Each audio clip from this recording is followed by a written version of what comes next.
Have you been practicing your instrument, but your playing just isn't improving? It might have to do with how you're spending your time in the practice room. No matter what the instrument, there are always ways that musicians can practice to ensure they get better each and every time they sit down to play. Want to know my 5 secrets to a successful practice session? Let's jump in.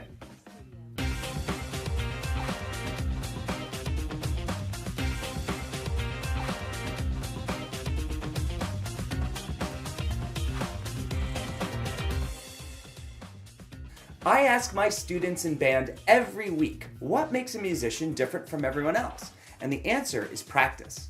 As a musician, you need to spend time every day working hard to improve. But if you don't spend your time right, it's easy to get frustrated and it takes the fun right out of playing. But if you spend your time right, you can gain skills and experience quickly. My first tip is to set goals. There are many different skills to master as you improve on your instrument. You can't tackle it all at once, so it's important to know what you're working on. To start, set a long-term goal. This goal will probably be why you're practicing your instrument in the first place.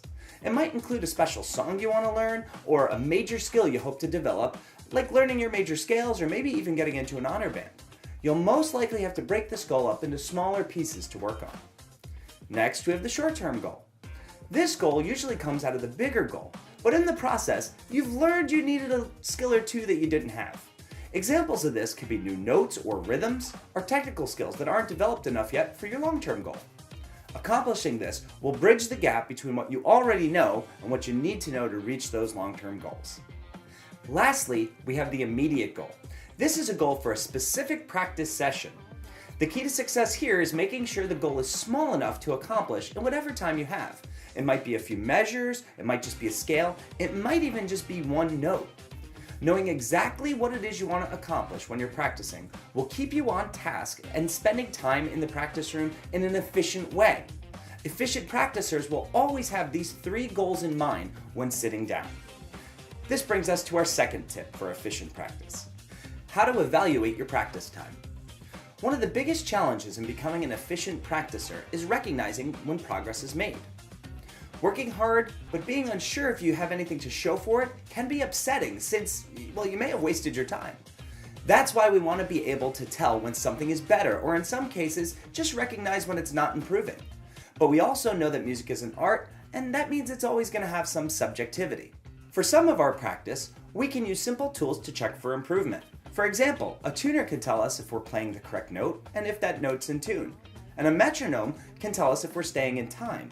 Other goals, though, might be challenging because it's not easy to put a yes or no to it. Improving tone, for example, can be really hard to evaluate, especially if you're the one playing. Musicality often comes down to personal choice as well, which is why we're going to lead this into our next tip. You always want to use a recorder when you're evaluating. When our minds are focused on making music, we're not always going to be able to tell if the music is the best that we can make it. Our brains are fully engaged in the process of making music, which makes it difficult to listen critically. Using a digital recorder to record your playing will offer tons of advantages to someone trying to be efficient with their practice time. The ability to stop playing and listen to how it sounds allows your brain to focus specifically on the task of listening. Separating the playing and the listening allows for the practicer to make critical decisions on how they sound and can lead to better decisions on how you spend your practice time. It's also a great tool for hearing your improvement over longer periods of time. This brings us to tip number 4, breaking it down. A simple piece of advice I was given by a favorite teacher that improved my practice was simply to attempt to fix one problem at a time. Start with something simple that you already know you can do successfully and build from there. Even if it's just playing one measure or even one note, if you start with success, just add enough to include only one mistake.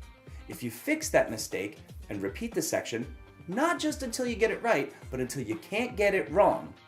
Before you know it, one note turns into 2 notes turns into a measure, and then more measures, and you're on the way. And finally, tip number 5, keep practice records. The last tip I have for you, if you're trying to be an efficient practicer, is to keep good records. By maintaining a practice journal and writing down things like your tempos and your goals, you'll clearly be able to see if your practice is working. Items to keep track of include both your long and short-term goals, how and when you practice, and any other notes you want to leave yourself from day to day that might make your future practice sessions even better. And don't forget to jot down any questions you might have for your teacher so you can ask at your next lesson. I also like to include tempo markings of any technical section I'm working on, so I know how fast to start a section the following day. And finally, here's a bonus tip. You're going to want to find time to practice each day, but with today's busy schedules, that's always going to be a challenge. An easy tip for fitting it in is to simply schedule your practice time with something that you're going to do anyway. Grab 20 minutes every day before dinner, or maybe a half an hour before your favorite show starts. Before you know it, practicing will just be a part of your normal routine. Consistency is everything when it comes to practicing, and armed with the right organization and mindset, you can always make sure that any practice session is a productive one. So now we'd like an opportunity to hear from you. What general tips do you have for organizing your practice time? Did I leave anything off of today's list that you would add? Put your ideas down below in the comments, and let's get the conversation rolling. If you need additional help on your instrument, here at White Meadow Music, we offer one-on-one custom lessons right over Skype, so you can bring us right into your home to help you with any instrumental music problem. And of course, our first lesson is always free, so you have a chance to check us out.